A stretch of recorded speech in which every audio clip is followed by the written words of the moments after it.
ब्रह्ममुरारिसुरार्चितलिङ्गं निर्मलभाषितशोभितलिङ्गं जन्मजदुःखविनाशनलिङ्गं तर्प्रणमामि सदा शिवलिङ्गं देवमुनिप्रवरार्चितलिङ्गं कामदहनकरुणाकरलिङ्गं रावणदर्पविनाशनलिङ्गं तर्प्रणमामि सदा शिवलिङ्गं सर्वसुगन्धसुलेपितलिङ्गं बुद्धिविवर्धनकारणलिङ्गं सिद्धसुरासुरवन्दितलिङ्गं तर्प्रणमामि सदा शिवलिङ्गं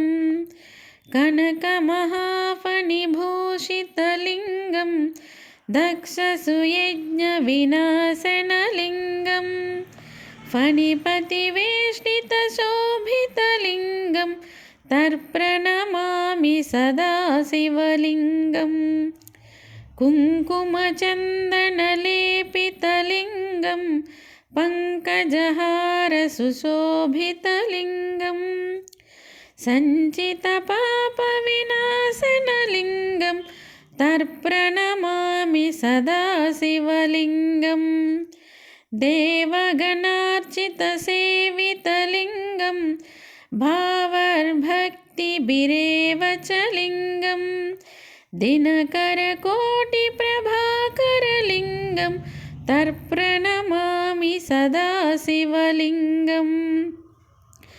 अष्टदलोपरिवेष्टितलिङ्गं सर्वसमुद्भवकारणलिङ्गम् अष्टदरिद्रविनाशनलिङ्गं तर्प्रणमामि सदा शिवलिङ्गं सुरगुरुसुरवरपूजितलिङ्गं सुरपुष्पसदार्चितलिङ्गं परमपदं परमात्मकलिङ्गं तर्प्रणमामि सदा शिवलिङ्गं लिङ्गाष्टकमिदं पुण्यं यः पठेत् शिवसन्निधौ शिवलोकमवाप्नोति शिवेन सह मोदते।